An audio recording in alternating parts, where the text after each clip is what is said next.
안녕하세요. 저는 딸을 하나 둔 30대 초반의 돌싱녀입니다. 저도 제가 이렇게 이른 나이에 이혼을 하고 이렇게 사연을 올리게 될 줄은 몰랐죠. 제가 남편과 결혼을 하게 된 결정적인 원인은 속도 위반에 있었습니다. 남편과 저는 소개팅으로 만난 사이였어요. 서로 말이 잘 통하고 개그 코드도 맞았기에 저희는 금방 친해졌고 사귀게 되었죠. 사실 그 당시에는 결혼까지 생각한 건 아니었어요. 그러기엔 제가 너무 어렸으니까요. 그런데 크리스마스 날에 둘 다 술을 마시고 실수를 한 거죠. 그렇게 딸아이가 생겨서 결혼을 하게 된 거였어요. 그래도 사랑하지 않는 사람은 아니었고 언젠가는 결혼을 해야 하는데 그날이 일찍 온 것뿐이라고 저를 다독이며 결혼의 앞날이 반짝이기만을 기대했어요. 그런데 시모와 만난 날에는 그 기대가 푹 꺾이더라고요. 저를 보는 시선이 쎄하더라고요. 같이 밥을 먹는 자리에서 남편이 잠깐 볼일 보러 나가자 제게 듣고 있기 힘든 말을 쏟아내더라고요. 너 같은 게 언감생신 내 아들을 넘보다니 분수를 모른다며 애가 져서 결혼하면서 네가 우리 아들 앞길 막은 거다라고 엄청난 악담을 하셨죠. 그때 이 결혼에 대해 다시 생각해봤어야 했는데 이미 생긴 아이에게 아빠 없이 자라게 하는 건 너무 가혹하다는 생각으로 참고 견뎠어요. 결국 시모의 혹독한 소리에 저는 결혼과 관련된 모든 것을 조금도 모자람 없이 해내야 했어요. 제 돈으로 혼수를 들이면서 집을 마련하는 것조차 제 돈을 보태야 했어요. 그러나 그 뒤에도 시모의 괴롭힘은 멈추질 않았어요. 그리고 저도 점점 나이가 먹어가면서 참는 게 능사가 아니라는 걸 배워가고 있었어요. 제가 저를 무시하고 매도하는 시모와 처음으로 싸운 건 결혼 3년 만의 일이었어요. 명절 전날 전을 굽기 위해 시댁으로 갔던 저는 여느 해와 다름없이 뜨거운 불 앞에 앉아 혼자 전을 굽고 있었어요. 시모는 앉아서 TV를 보고 있었고요. 남편은 그 자리에 아예 없었죠. 그런 제게 회사에서 전화가 왔더라고요. 전화를 받았더니 급하게 해결해야 할 일이 생겼다며 제게 잠깐만 회사에 나왔다 가라고 하더군요. 안 될 것 같다고 이야기했지만 사안을 들어보니 제가 관여된 일이라 어쩔 수 없이 직접 가야 하는 상황이 되었어요. 결국 저는 시모에게 죄송하다고 몇 번이나 이야기하고 회사를 다녀왔어요. 늦은 오전에 갔다가 그래도 오후 3시 이전에 시댁에 돌아왔어요. 저 나름대로 빨리 왔다고 생각하며 조심스럽게 시모에게 말을 걸었죠.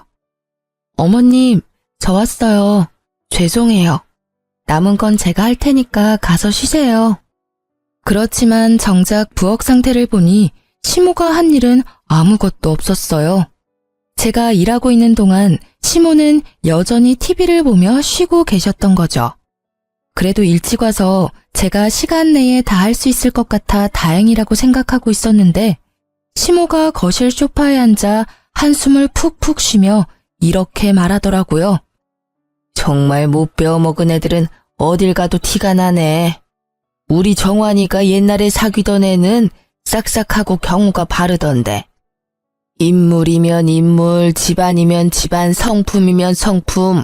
뭐 하나 빠지는 구석이 없던 애를 놔두고 어떻게 이 집안에 저런 애가 며느리로 들어와서는 얼굴이 못생겼으면 일이라도 잘해야지. 이도저도 아닌 저런 애를 데려와 갖고는. 저는 그 말에 머리가 지끈거리는 걸 느꼈어요. 하루 이틀 일도 아니고 매번 남편의 전 여자친구 이야기를 하시니 이제는 귀에 딱지가 앉을 지경이었거든요. 결혼하고 3년간 내 말을 다 듣고 있었으면서도 꿋꿋하게 아들 옆에 붙어있는 걸 보니 뻔뻔하고 징그럽기까지 하니 원. 어떻게 여자애가 피임도 안 하고 조신하지 못하게 남자를 꼬시는 거야? 머리에 든 게 없는 애들이 그런 쪽으로만 빠르지. 안 그러니? 그런 일만 없었어도 우리 정환이 인생이 펴는 건데 아우 속상해. 너 볼 때마다 아주 화병이 날 것 같아. 결국 저를 향한 날카로운 시모의 그 말에 저도 뚜껑이 열리고 말았어요. 그래서 결국은 가두고 있었던 감정들을 모두 시모에게 쏟아 부어버렸어요. 어머님, 말씀이 좀 지나치시네요. 아니, 애는 혼자 가져요? 제가 싫다는 남자 꼬셨다 하더라도 지도 마음이 동했으니까 애가 생긴 거잖아요. 그럼 아들 탓도 하셔야지. 왜 제 탓만 하시는 거예요? 피임을 저만 하면 뭐예요? 어머님 아들도 피임을 안 했으니 애가 생기겠죠. 애가 생겨서 결혼한 게 그렇게 화날 일이시면 저 말고 정환 씨한테 가서 따지세요. 정환 씨한테는 한마디도 못하면서 제가 만만하니까 저만 잡는 거잖아요. 그리고 정환 씨 옛날 여친이 얼마나 대단했는지는 모르겠지만 지금 정환 씨랑 살고 있는 거 저예요. 어머니 옆에서 그 모진 소리 들어가며 명절 생신 제사 다 챙기는 건 저라고요. 어머 얘 좀 봐. 네가 감히 나한테 따진 거니? 하늘 같은 시어미한테 지금 말 대답한 거야? 이거 봐. 교양이 없으니 이런 막대 먹은 소리가 나오지. 네가 진짜 배운 게 있으면 어른한테 그런 소리 하겠니? 정말 기가 막혀서 이런 것도 며느리라고 교육을 해야 하는 나는 무슨 잘못이니? 그리고 여자가 마음 먹고 덤비면 안 넘어갈 남자가 어딨어. 애만 안 생겼어도. 어머님은 교양이 있으셔서 당신 아들의 딸 낳아준 며느리한테 그런 말 하는 거였어요. 말대답이 아니라 이제까지 못한 바른 말 한 겁니다. 저를 며느리로 대하고 싶지 않으시면 그렇게 하세요.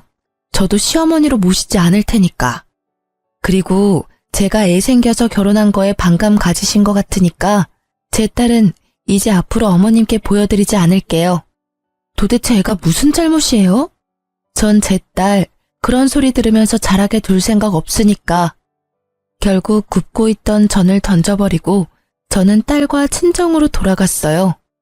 명절 전날 친정에 온 저를 보고 친정 부모님은 모두 놀라셨지만 화가 나 씩씩거리는 제 모습에 크게 뭐라 하진 않으셨어요.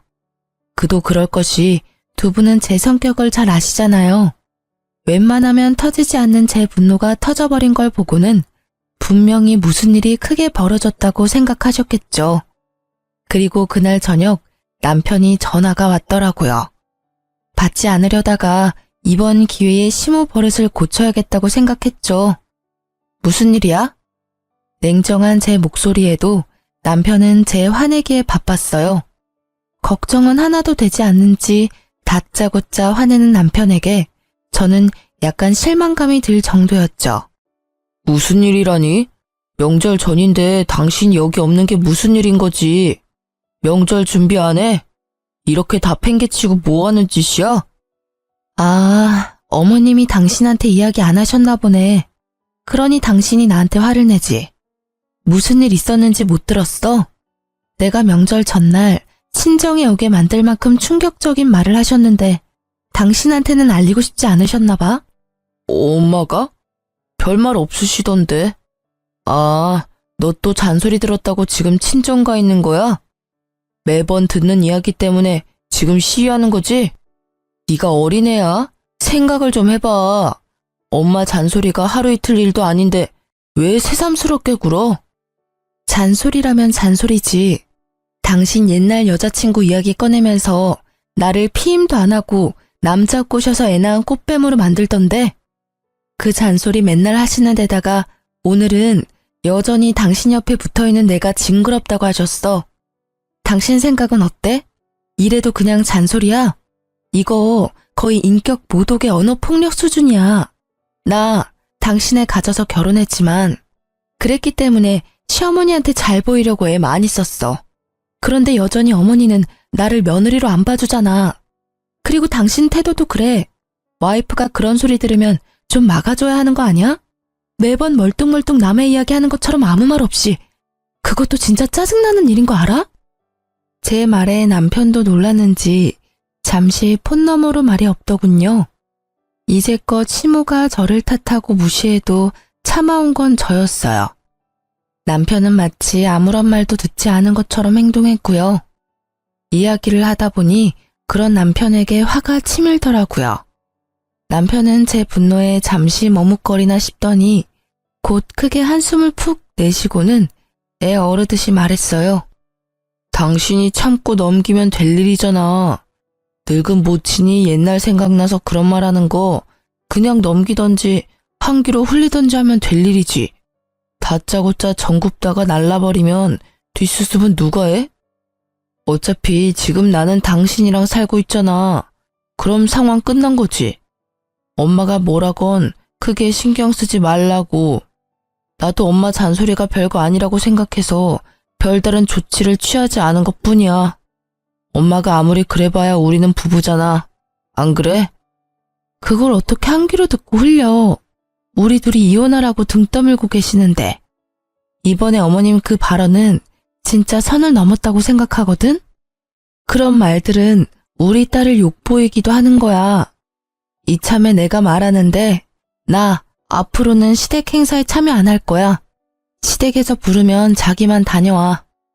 나는 어머님이 나한테 사과하기 전에는 시댁 안 갈 거니까 그렇게 알고 있어. 그게 말이 되는 소리야? 당신 화 좀 풀고 생각을 좀 해봐. 며느리가 시댁에 안 가면 어떡하냐? 우리 집에 식구가 많은 것도 아니고 어머니랑 나 둘뿐이잖아. 늙은 노친의 비위 하나 맞추는 게 그렇게 어려운 일이야? 이제까지 잘해왔잖아. 그럼 앞으로도 그렇게 지내면 되는데 왜 분란을 일으켜? 그래, 비위. 노친네 비위 맞추는 거 어렵지 않지. 그런데 어쩌지? 기분이 더러워서 정말 미쳐버릴 것 같거든. 그리고 정신이 막 오염될 것 같거든. 그러니까 절대로 안 가. 어머님은 나한테 절대 사과 안 하실 테니까 영원히 그 집에는 못 갈지도 모르지. 그러니까 이제까지 어머니랑 내 사이 외면했던 당신이 중간에서 열심히 힘 좀 써. 결국 남편은 제 분노를 이기지 못했죠. 평소 조용하던 사람이 화내면 무섭다는 이야기가 진짜인 건지 화를 내는 제 모습에 놀란 듯 그 뒤로는 시댁 행사에 절 부르지 않았어요. 저는 그렇게 시댁에 가지 않게 됐고 행사가 있을 때나 명절에는 남편만 보냈어요. 시모가 분명히 남편에게 제 욕을 하고 있을 테지만 직접 듣는 것도 아닌데 상관없잖아요. 이렇게라도 시모 얼굴을 보지 않으니 속은 편하더라고요. 그렇게 제 결혼 생활은 잘 유지되는 것 같았어요. 물론 시모와의 트러블이 있었지만 고통받으며 사는 것보다는 훨씬 좋았거든요. 다른 사람과 척을 지고도 이렇게 편안한 건 그만큼 제가 그동안 스트레스를 많이 받았던 거라고 생각해요. 이 홀가분함이 오래 갈 거라고 생각한 것도 잠시, 정작 결혼 생활을 무너뜨린 건 시모가 아니라 남편이더라고요. 여느 때와 마찬가지로 일하고 돌아온 남편이 목욕하러 들어간 시간에 저는 집 청소에 열중이었어요. 그리고 마지막으로 청소하려고 들어간 드레스룸 정중앙에 검은색의 작은 카드 지갑이 떨어져 있는 걸 발견했죠. 그걸 주워들었는데 약간 이상하더라고요. 납작해야 할 카드 지갑이 울퉁불퉁했어요. 카드 수납칸에 카드가 아닌 다른 게 들어가 있는 것처럼 보였거든요. 이상한 마음에 슬쩍 보았더니 웬 목걸이가 들어가 있더라고요.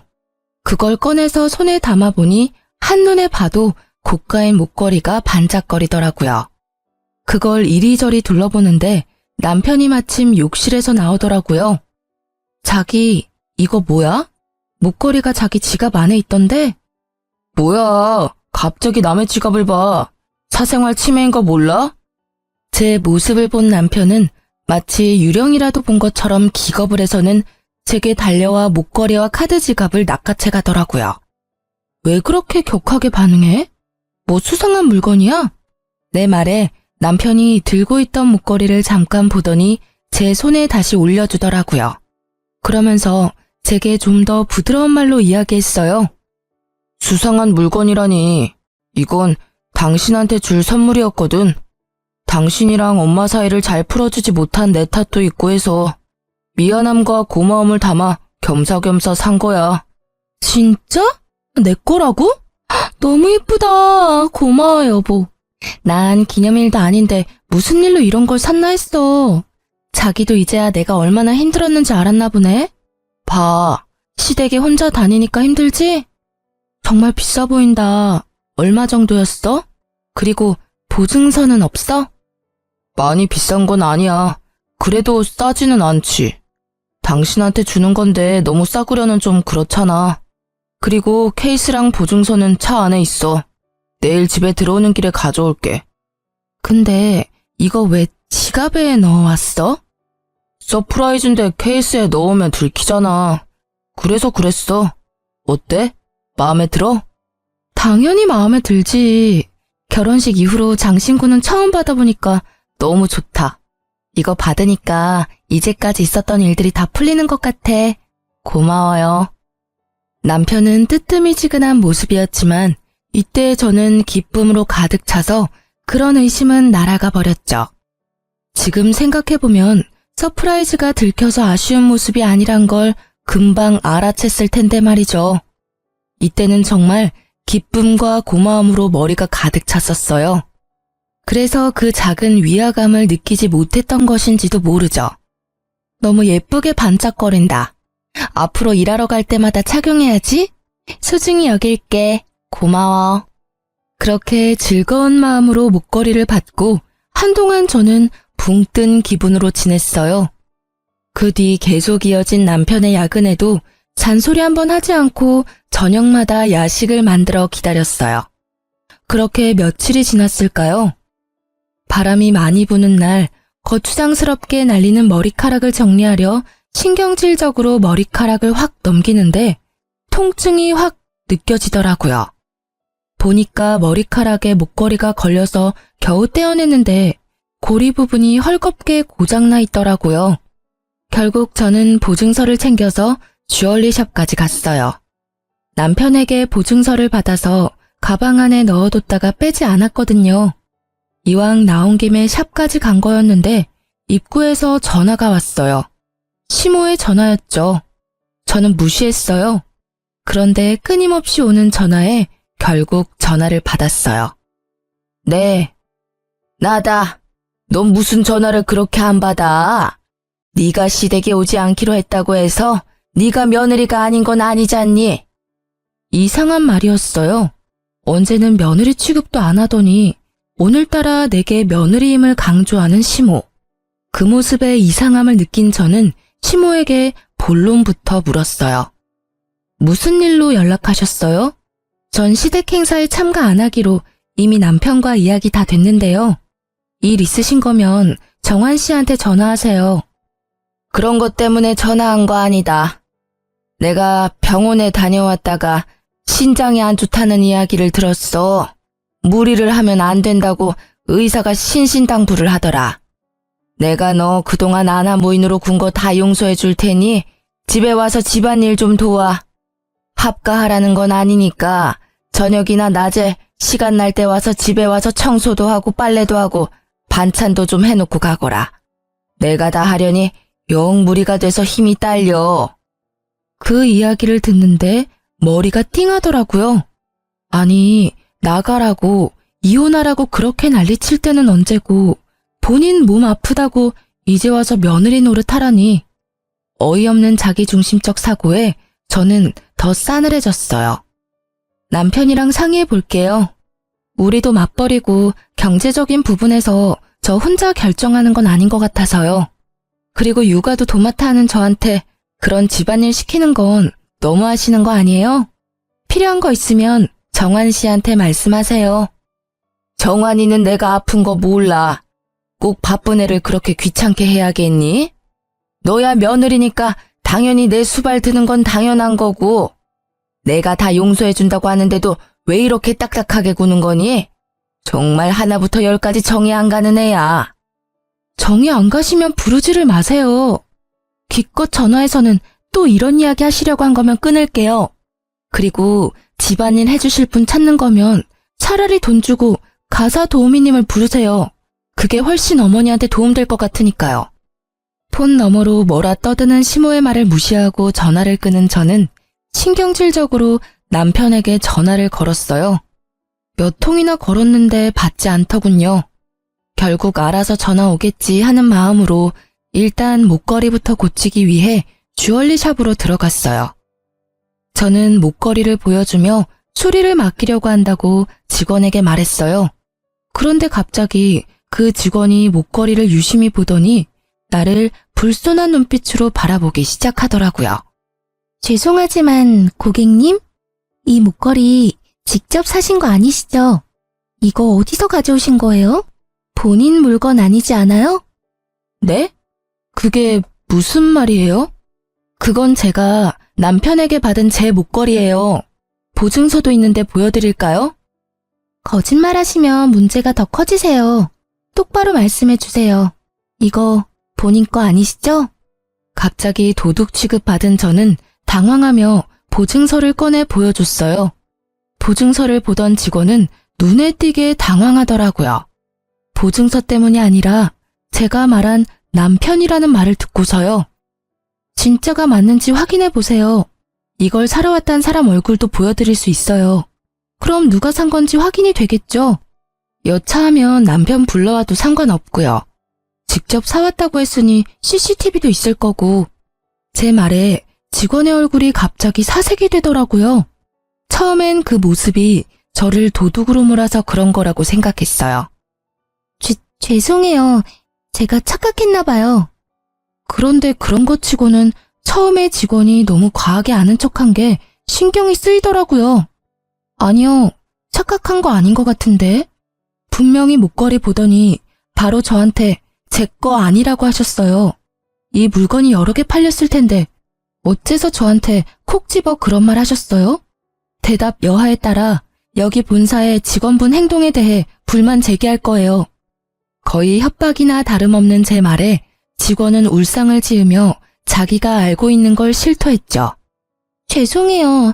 사실은 그 목걸이 뒤에 작게 이니셜이 되어 있는데 제 친구가 선물 받았을 때 새긴 거랑 똑같아서.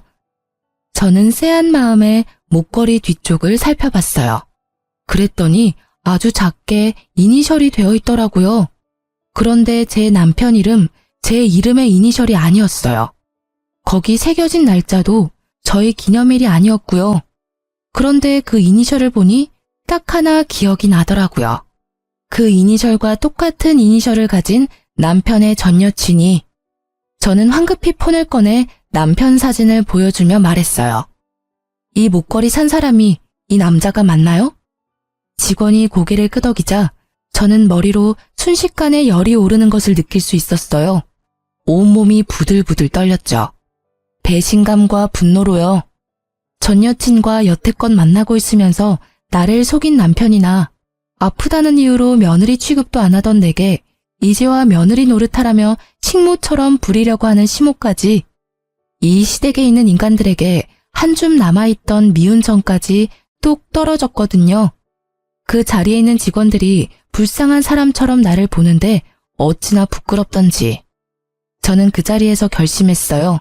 그 집안과 인연을 끊겠다고요. 그날 저녁 저는 남편을 기다리고 있었어요. 그런데 남편은 밤늦도록 들어오지 않더군요. 자정이 되자 메시지가 하나 오더라고요. 오늘 본가에서 잘 거야. 라는 문자. 감이 올 수밖에 없었어요. 지가 바람피는 걸 내가 알았다는 걸 알고는 피한 거예요. 그 직원이 상간녀의 친구였으니 바로 이야기해줬겠죠. 저는 남편의 행동이 너무나 괘씸해서 참을 수 없었어요. 이런 일이 생겼다면 제게 찾아와 울고불고 싹싹 빌어도 용서해 줄까 말까인데 아예 상종을 하지 않겠다는 그 생각이 열받았어요. 어차피 인연 끊는 거 이 남자 아니라 시댁에 이야기하면 될 것 같아서 다음날 아침이 되자마자 저는 시댁으로 찾아갔어요. 그런데 시댁으로 가니 시모는 제가 본인 병수발 들러온 줄 알더라고요. 예, 잘 왔다. 아무리 성격 나쁘고 배운 게 없어도 며느리는 며느리지.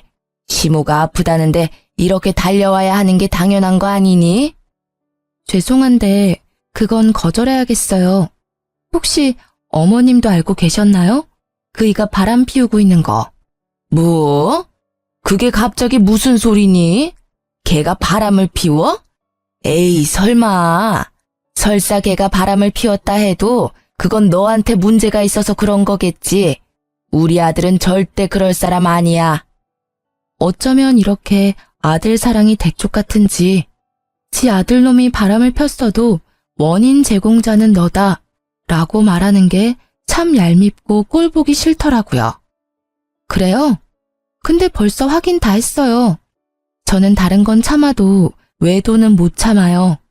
그 사람이 바람을 피워서 이미 우리 집은 끝났어요. 그 말은 어머님 간병을 해줘야 할 이유가 없다는 뜻이기도 하고요. 예, 너 잘 알아본 거 맞니? 본인한테 확인도 안 하고 나한테 와서 그렇게 이야기해도. 확인은 이미 끝났고 저는 이혼할 생각이에요. 어제 이야기하려고 했는데 집에 안 들어왔더라고요. 시댁에서 잔다고 하던데. 어제 이곳에도 안 온 걸 보면 누구랑 있는지는 답이 나오네요. 여기 오면 있을 줄 알았는데. 당사자가 없으니 대리인에게 말씀드리는 거예요. 그래도 넌 아직까지 법적으로 내 며느리야. 아직 이혼 도장 찍지 않았으니 네가 내게 성의를 다해야 하는 건 변함없어. 어머님, 저 같은 걸로 만족하시겠어요? 어차피 또 듣기 싫은 말 하실 게 뻔한데. 그래도 이번에는 축하드려야겠네요.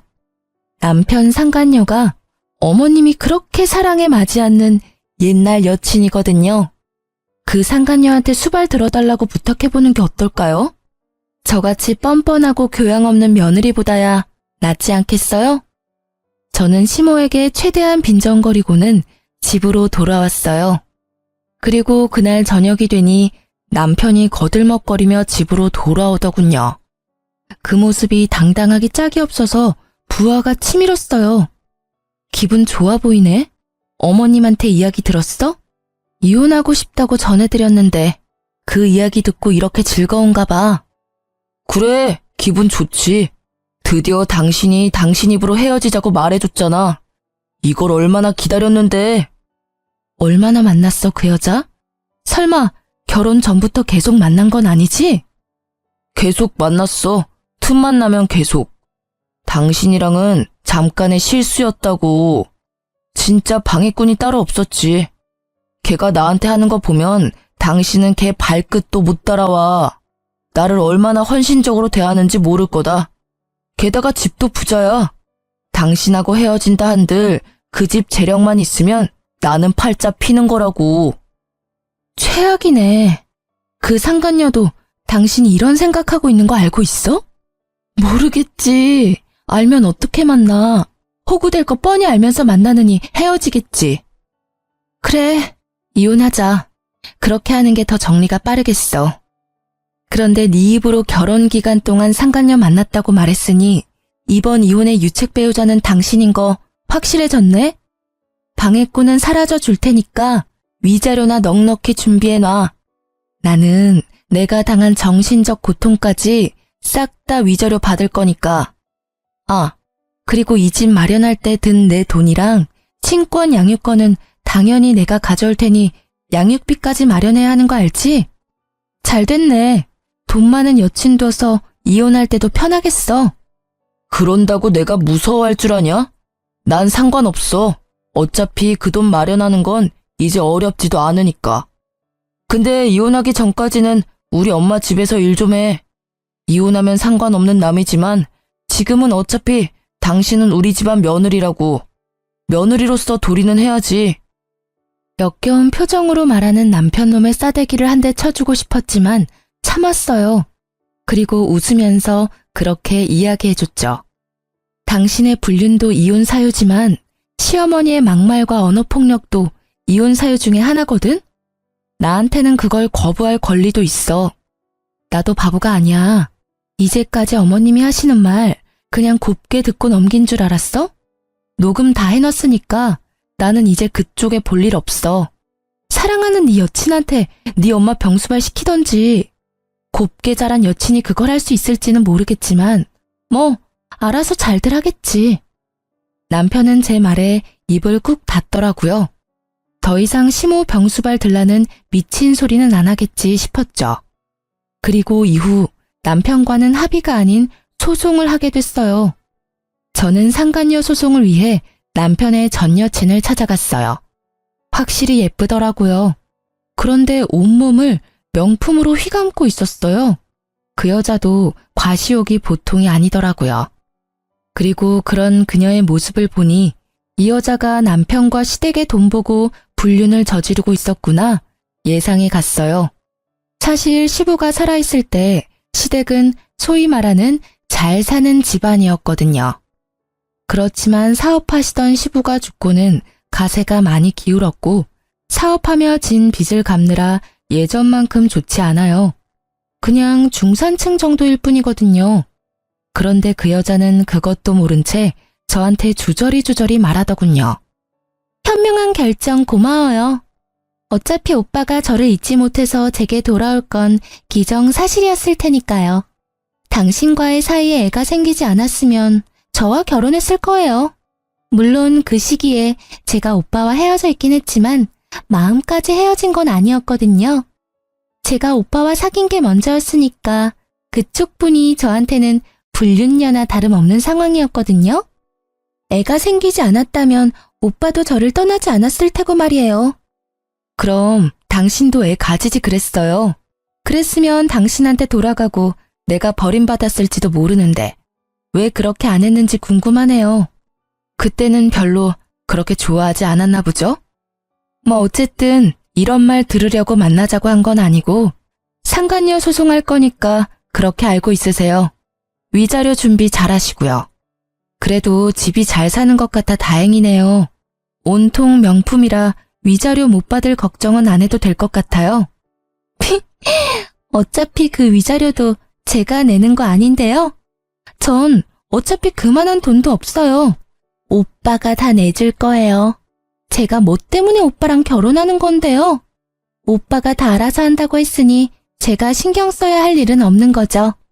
이렇게 만나자고 한 것도 의미 없는 일이지만 그래도 전 와이프인데 인사 정도는 해야 할 것 같아서. 이야기를 들으니 남편을 봉으로 삼으려고 결혼하는 게 한눈에 보이더라고요. 그 오빠는 당신한테서 돈 뜯어내서 위자료 주려고 생각하고 있는데 이 말을 꺼내지 않으려고 얼마나 참았는지 모르죠? 제 발로 죽을 자리 찾아가는 상간녀를 제가 말릴 필요가 있나요? 그냥 제 꾀에 제가 넘어가는 걸 감상하는 게 더 재밌잖아요. 그래서 저는 한껏 웃어줬어요. 상간녀는 제가 괜히 허세 부린다고 생각한 건지 코웃음을 치며 저를 비웃더라고요. 그 모습이 어찌나 가소로운지 하마터면 다 말해줄 뻔했어요. 그치만 그러면 이 여자한테 복수할 수 없을 테니 시댁 상황에 대해서는 함구했어요. 결국 이혼하면서 저는 전 남편에게 위자료를 왕창 뜯어오게 됐어요. 결정이 났거든요. 위자료 결정되자마자 두 사람은 냉큼 혼인신고부터 올렸더라고요. 우습게도 서로의 경제적인 상황도 모르면서 빨리 혼인해서 법적으로 맺어져야 상대방이 자신의 위자료를 내줄 거라고 생각했던 것 같더라고요. 서로가 빈털터리인 줄도 모르고서는 한두 달 동안 카톡 프로필에 달달함 가득에 매일매일 새로운 프로필이 올라오더니 그 뒤부터는 아예 프로필이 각자 독사진으로 바뀌더라고요. 이때쯤 되니 두 사람 관계가 그리 순탄치는 않구나 하는 예감이 들었어요. 그리고 그 예감의 쐐기를 박는 게 전 시모의 연락 때문이었어요. 몇 번을 전화해서 한 번만 만나자고 사정을 하길래 한 번 만나주겠다고 하고 집 근처로 불렀죠. 또 무슨 어이없는 말을 하려나 하고 기다리던 그때 전 시모는 제 손을 부여잡고는 간절하게 말하더라고요. 예, 며느라가, 너 우리 아들이랑 제발 다시 합치면 안 되겠니? 재결합 한번 신중히 생각해봐, 응? 갑자기 이러시는 이유를 모르겠네요. 저희 이미 헤어졌고 더 이상 감정조차 없어요. 게다가 그런 말을 하실 거면 어머님이 아니라 그 사람이 직접 와야죠. 그 고얀 년이 글쎄 나랑 같이 못 산다고 하지 않니? 명절 제사 때도 안 오고 결혼하고 나서 아무것도 안 하겠다고 땅 못 박더라. 어떻게 사람이 그래? 내가 지를 얼마나 잘 챙겨주고 딸같이 대했는데 아픈 시모 모시라는 게 그렇게 힘든 일이니? 그러면서 그 당돌한 게 뭐라는 줄 아니? 나를 모시고 살 거였으면 우리 아들이랑 애초에 결혼 안 했을 거라고 하더라. 결혼하고 며칠 지나지 않아서 그런 말을 하더라고. 아, 그러셨어요? 그치만 어머님이 그 상간녀를 무척 좋아하셨으니까 다 이해하시고 넘어가셔야죠. 저한테도 누누이 말씀하셨잖아요. 그 상간녀가 얼마나 싹싹하고 야무진지. 그리고 그걸 저한테 와서 호소할 일은 아니지 않나요?